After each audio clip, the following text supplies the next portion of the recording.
नमस्कार, आप देख रहे हैं अपने उत्तराखंड में हूं आपके साथ संदीप तिवारी। उत्तराखंड में धामी सरकार जल्द ही सख्त भू कानून लागू करेगी, जिसकी तैयारी जोरों पर है।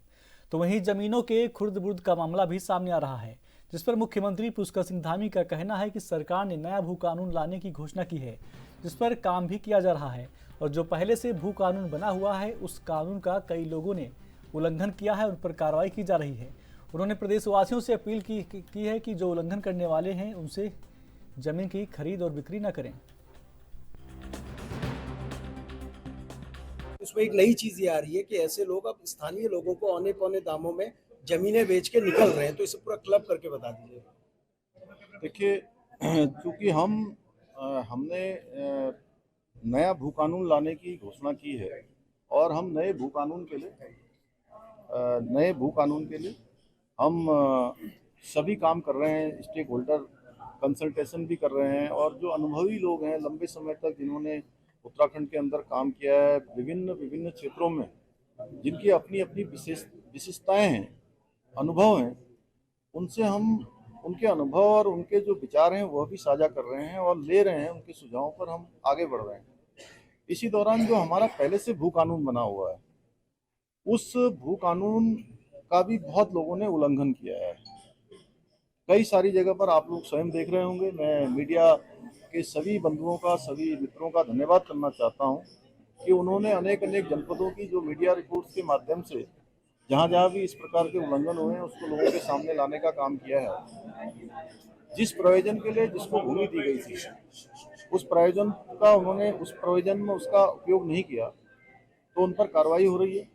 इसी प्रकार से अब जब कार्रवाई आगे बढ़ रही है तो बहुत सारे लोग जिन्होंने उन नियमों को तोड़ के भूमि क्रय की है, हमने उत्तराखंड के लोगों से ये अपील की है कि ऐसे लोगों से वो भूमि क्रय न करें कि जिन लोगों ने भूमि कानून तोड़ा है। अन्यथा क्या है कि वो लोग अभी बेच के चले जाएंगे या इस प्रकार से उनके मैं कहूँ कि धोखे में रखे जाएंगे। तो ये अपील जारी हुई है और मैं समझता हूँ उत्तराखंड के लोग बहुत जागरूक हैं और ये काम उत्तराखंड के मूल स्वरूप को बचाने के लिए हो रहा है।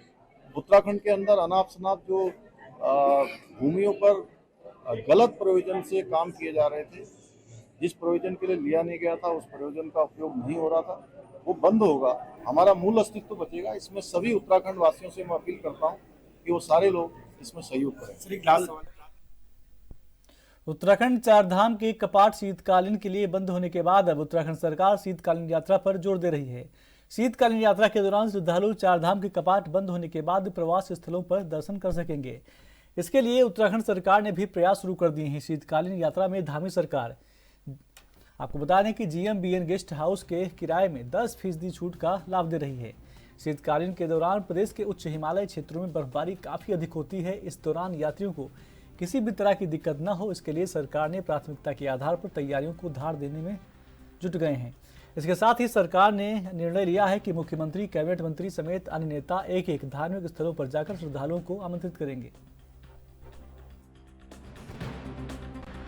ज्यादा होगी, कई ऐसी जगह है जहां बर्फ बहुत रहती है, उसके लिए क्या मैकेनिज्म रहेगा? देखिए, एक तो सबसे पहले तो हम अपने जो भी शीतकालीन स्थानों पर आने वाले यात्री हैं, पर्यटक हैं, श्रद्धालु हैं, उनको किसी प्रकार की भी असुविधा का सामना न करना पड़े, हम उसको प्राथमिकता से लेते हुए कल से ही हमने इस दिशा में काम करना प्रारंभ कर दिया है।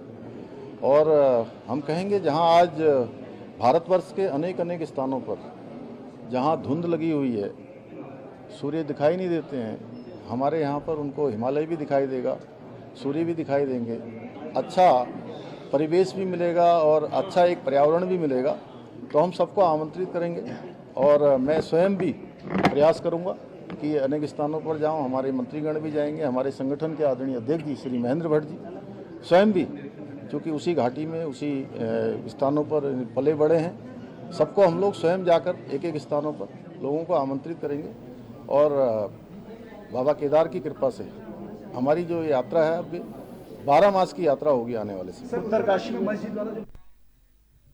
उत्तराखंड के मुख्यमंत्री पुष्कर सिंह धामी ने कहा है कि खेल महाकुंभ हमारे प्रदेश के ग्राम स्तर से लेकर राज्य स्तर तक के सभी खिलाड़ी और प्रतिभावान युवाओं को आगे आने का अवसर प्रदान करता है और इसके माध्यम से उनको खेलों के क्षेत्र में खेलने के लिए एक स्थान मिलता है। इसी खेल महाकुंभ से निकलकर हमारे खिलाड़ी राष्ट्रीय और अंतर्राष्ट्रीय स्तर पर विभिन्न प्रतियोगिताओं में भाग लेते हैं। इस वर्ष यहाँ राष्ट्रीय खेलों का आयोजन हो रहा है, जो निश्चित रूप से हमारे राज्य के खिलाड़ियों के लिए एक बहुत बड़ा अवसर होगा। जो हमारे खिलाड़ी हैं, जो हमारे प्रतिभावान युवा हैं, उन सबको आगे आने का अवसर प्रदान करता है और इसके माध्यम से उनको खेलों के क्षेत्र में खेलने के लिए एक स्थान मिलता है और नीचे से लेकर ऊपर तक सिलेक्शन होता है। आने वाले समय में इसी खेल महाकुंभ से निकलकर हमारे ये खिलाड़ी विभिन्न प्रतियोगिताओं में राष्ट्रीय स्तर पर, अंतर्राष्ट्रीय स्तर पर भाग लेते हैं और हमारा भी ये प्राथमिकता है। हम नई खेल नीति लाए हैं, बहुत सारी योजनाएं हम लेकर आए हैं, जिससे कि हमारे राज्य के सामान्य परिवार में पैदा हुए बेटे और बेटियों को भी खेल के क्षेत्र में आगे आने का अवसर मिले। वो सारे हम प्रावधान कर रहे हैं जिसकी आवश्यकता है और जहां जहां भी हमको लगता है कि हमारे खिलाड़ियों को आवश्यकता है। और इस वर्ष हमारे यहाँ पर राष्ट्रीय खेलों का आयोजन हो रहा है, जो निश्चित रूप से हमारे राज्य के खिलाड़ियों के लिए एक बहुत बड़ा अवसर होगा, उनका एक बड़ा एक्सपोजर होगा और उसके आयोजन के लिए भी हम सब लगे हुए हैं। मैं इस अवसर पर आए हुए सभी खिलाड़ियों को, पूरे प्रदेश भर के हमारी युवा शक्ति को, सबको बधाई देता हूँ, शुभकामनाएं देता हूँ। खेल विभाग को भी बहुत उनका भी धन्यवाद करता हूँ कि ये आयोजन प्रत्येक वर्ष बड़ा अच्छा होता है और इसमें पिछले वर्ष लगभग 3.25 लाख से भी ज्यादा खिलाड़ियों ने ग्राम स्तर से लेकर राज्य स्तर तक प्रतिभाग किया था और इस वर्ष ये आंकड़ा उससे भी बढ़कर होगा। सीएम साहब, राष्ट्रीय खेलों को लेकर के भी आपने कई घोषणाएं की हैं, समय सीमा पर अब राष्ट्रीय खेल होंगे, कितना महत्वपूर्ण है? राष्ट्रीय खेलों को लेकर के भी आपने कुछ घोषणा की, समय सीमा पर अब होने जा रहे हैं। राष्ट्रीय खेलों में जो पदक विजेताओं के लिए जो धनराशि नियत है, पदक जीतने पर राज्य के खिलाड़ियों को उतनी ही धनराशि राज्य की तरफ से भी प्रदान की जाएगी और इसके पीछे हेतु है कि हमारे खिलाड़ी अच्छा प्रदर्शन करें और हमारी देवभूमि खेल भूमि के रूप में भी आगे प्रसिद्ध हो। ठीक। पूर्व कैबिनेट मंत्री हरक सिंह रावत ने एक बार फिर दहाड़ लगाई है। हरक सिंह रावत ने कहा कि उनके संघर्ष को इस राज्य निर्माण के लिए भुलाया नहीं जा सकता। उन्होंने कहा कि दिल्ली में जंतर मंतर पर 6 साल एक संयोजक बनकर धरना प्रदर्शन किया। हरक सिंह रावत ने कहा कि कोटद्वार के रास्ते वहां 145 बसों में भरकर लोगों को पुलिस के बैरियर तोड़ते हुए गए थे। संघर्ष किया उत्तराखंड आंदोलन के लिए। मैंने दिल्ली में 6 साल मेरे उत्तराखंड जनता मोर्चा, जिसका मैं संयोजक चीफ था, आज तक 6 साल दिल्ली में राज्य के निर्माण को लेकर किसने धरना नहीं दिया होगा। जिसका मैं चीफ था, गैर राजनीतिक संगठन मैंने बनाया था, रोज हर दिन हर हफ्ते में पार्लियामेंट में प्रदर्शन कराता था। जिस दिन मुजफ्फरनगर कांड हुआ, मैं कोटद्वार के रास्ते जो 145 बसें मेरे साथ गई, 19 पुलिस के बैरियरों को तोड़ते हुए, गढ़मुक्तेश्वर पुल में पुलिस ने जाम लगा रखा था, उसको उखाड़ते हुए मैंने दिल्ली तक सुरक्षित पहुंचाया। जो मेरे साथ कोटद्वार के रास्ते, नजमात के रास्ते उत्तराखंड आंदोलन में 94 लोग गए। उत्तराखंड बीजेपी निकाय चुनाव की तैयारी में जुट गई है। बहुत जल्द निकाय चुनाव के मद्देनजर सभी जिलों के प्रभारी भी घोषित कर दिए जाएंगे।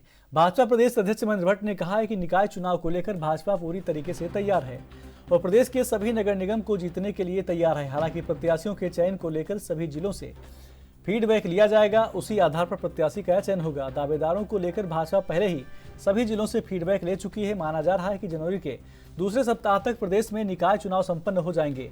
वहीं कांग्रेस के महामंत्री नवीन जोशी ने कटाक्ष करते हुए बीजेपी सरकार उत्तराखंड में उन्होंने कहा कि बीजेपी सरकार उत्तराखंड में कोई भी चुनाव नहीं कराना चाहती, जनता को भी गुमराह करने का बीजेपी काम कर रही है। हम समय पर चुनाव करेंगे, लेकिन मुझे नहीं लगता कि सरकार चाहे निकाय चुनाव हो या पंचायत चुनाव हो, अब दिसंबर में भी करा पाएगी।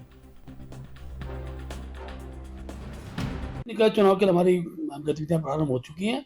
बहुत जल्दी निकाय चुनाव होने जा रहा है और मैं कह सकता हूं कि भारतीय जनता पार्टी द्वारा फिर इस चुनाव में भी हम सारे नगर निगम जीतने के लिए हमारी कोर टोली की बैठक आज हम बहुत जल्दी प्रभारी घोषित करने वाले हैं और हम इस प्रक्रिया को आगे बढ़ाएंगे।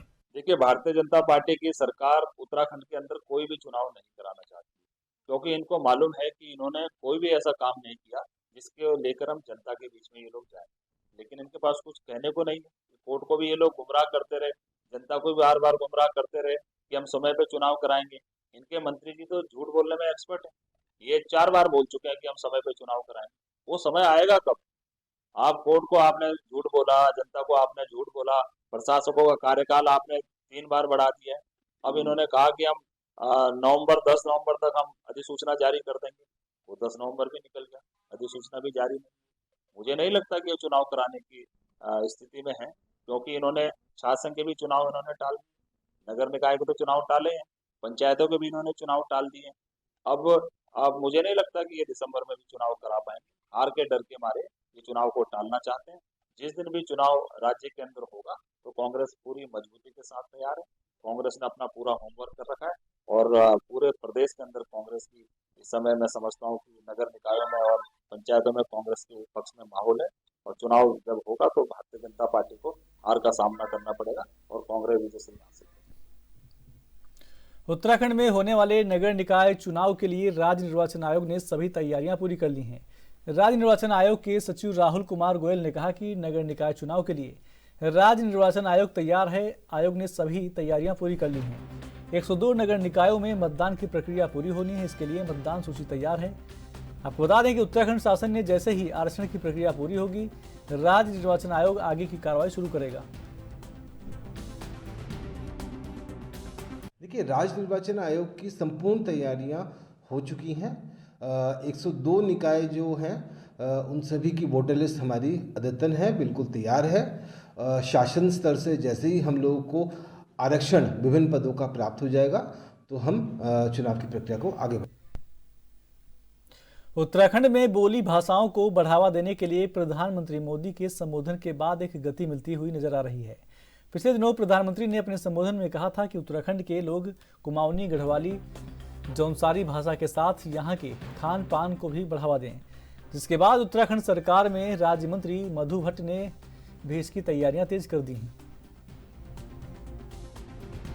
जो प्रचार प्रसार करने जा रहे हैं, गढ़वाली है, कुमाऊनी है, जौनसारी है, उन भाषाओं में जो हमारे जो लोक जो नृत्य हैं और जो नाटक हैं, जो हमारी जागर शैली है, उसको उसका प्रस्तुतिकरण जो प्राचीन समय से होता रहा है, उसको ही उस नई विधा को हम युवाओं के साथ जोड़कर स्थान स्थान पर करने जा रहे हैं। और इसके लिए माननीय मुख्यमंत्री श्री पुष्कर सिंह धामी जी लगातार प्रयास कर रहे हैं कि यहाँ की उत्तराखंड की जो संस्कृति है, वो जो देव संस्कृति है, उसका प्रचार प्रसार पूरे विश्व में हो और यहाँ के युवाओं को, महिलाओं को और यहाँ के जो स्वरोजगार से भी उस संस्कृति को जोड़ा जाए। जिस प्रकार से अपन कला का आज पूरे विश्व में एक अलग तरह से यहाँ से एक पहचान बना चुकी है, उसी प्रकार से हमारी जो जागर शैली है वो पूरे विश्व में एक नई विधा के रूप में, गायन के रूप में उभरी है। यहाँ का रहन पहन पहनावा जो है वो आज बड़ी संख्या में लोग यहाँ पे जो बाहर के विदेशी भी आते हैं वो यहाँ के पहनावे को पहनकर एक मैं ये कहूंगी कि फैशन शो के माध्यम से प्रदर्शित करते हैं। तो ये उत्तराखंड का जो ये अलग सी संस्कृति है, इस संस्कृति को उजागर करने के लिए संस्कृति साहित्य कला परिषद अनेकों कार्यक्रमों के माध्यम से पूरे जनता के बीच में जन जागरण अभियान चला रहा है। खबरें और भी हैं, छोटा सा ब्रेक।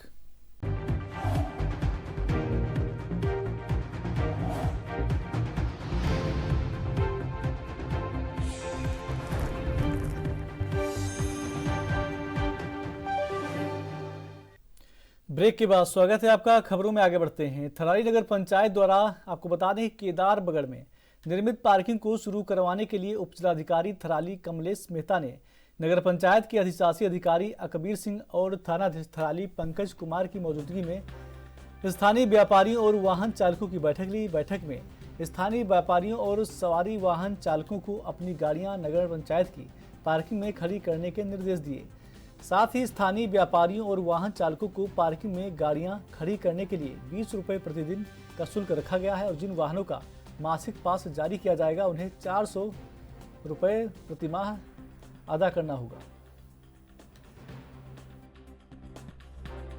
नगर पंचायत के द्वारा एक पार्किंग निर्मित है, इसका काफ़ी समय से संचालन नहीं हुआ था। अब हमने सभी स्टेक होल्डर से बात करके, इससे पहले काफ़ी मीटिंग हुई है, इसको संचालित करने का निर्णय लिया। आज से ये पार्किंग संचालित की जाएगी और इसके लिए 20 रुपये प्रति 24 घंटे का किराया रखा गया है। जो लोग पास लेंगे उनको 400 रुपये प्रति माह का शुल्क देना होगा। और सभी इसमें स्टेक होल्डर्स, टैक्सी यूनियन, व्यापार संघ, पुलिस सबके साथ बैठक की गई है और सब इसमें सहमति भी है। सब नगर पंचायत जो है पार्किंग को मेंटेन करना उसी की जिम्मेदारी है। उन्होंने उसके लिए जो है व्यक्ति भी रखा हुआ है। वहाँ साफ सफाई, toilet, bathroom, CCTV camera, lighting सबकी व्यवस्था नगर पंचायत के द्वारा की जाएगी। उसमें समय समय पर ये इम्प्रूवमेंट करते हैं। रानीखेत के ऐतिहासिक सोमनाथ मैदान में 31 सप्ताह के कठिन परिश्रम के बाद 508 अग्निवीरों ने देश पर मर मिटने की शपथ ली। कुमाऊं और नागा रेजिमेंट के शपथ ग्रहण समारोह का भव्य आयोजन किया गया। इस अवसर पर देश की आन बान और शान की रक्षा का संकल्प लेकर 508 नए जाबाज सेना का अभिन्न अंग बने। प्रशिक्षण के दौरान सभी गतिविधियों में बेहतर प्रदर्शन करने वाले 6 अग्निवीरों को KRC commandant brigadier Sanjay Kumar Yadav ने उत्कृष्ट मेडल लगाकर सम्मानित किया। इस दौरान धर्मगुरुओं और धर्म ग्रंथों को साक्षी रखकर 508 अग्निवीरों को देश सेवा की शपथ दिलाई गई। मुख्य अतिथि KRC commandant brigadier Sanjay Kumar Yadav ने परेड की सलामी ली।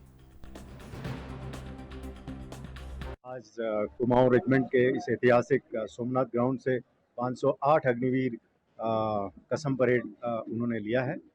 कुमाऊं रेजिमेंट के सीनियर मोस्ट जनरल साहब जनरल RC तिवारी और हम सब की तरफ से सभी अग्निवीरों को और उनके परिवारजनों को बहुत बहुत शुभकामनाएं। हम आशा करते हैं कि जैसे कि हमारे पूर्वजों ने इस रेजिमेंट का नाम और झंडा हमेशा ऊपर रखा है, ये सभी अग्निवीर भी जो है उस नाम नमक निशान को ध्यान रखते हुए रेजिमेंट का नाम और गौरव हमेशा ऊंचा रखें। आउटसोर्सिंग कर्मचारियों को नियमित करने सहित अपनी 11 सूत्री मांगों को लेकर नगर निगम के सफाई कर्मचारियों ने देवभूमि उत्तराखंड सफाई कर्मचारी संघ के बैनर तले जोरदार प्रदर्शन किया। प्रदर्शनकारी कर्मचारियों ने चेतावनी दी कि यदि उनकी मांगें पूरी नहीं की गई तो वे उग्र आंदोलन और कार्य का बहिष्कार करेंगे। कर्मचारियों का कहना है कि शहरी विकास सचिव ने स्थानीय निकायों में आउटसोर्स संविदा और दैनिक कर्मचारियों की सेवाएं समाप्त करने का आदेश जारी किया है, जिससे उनके भविष्य पर संकट खड़ा हो गया है।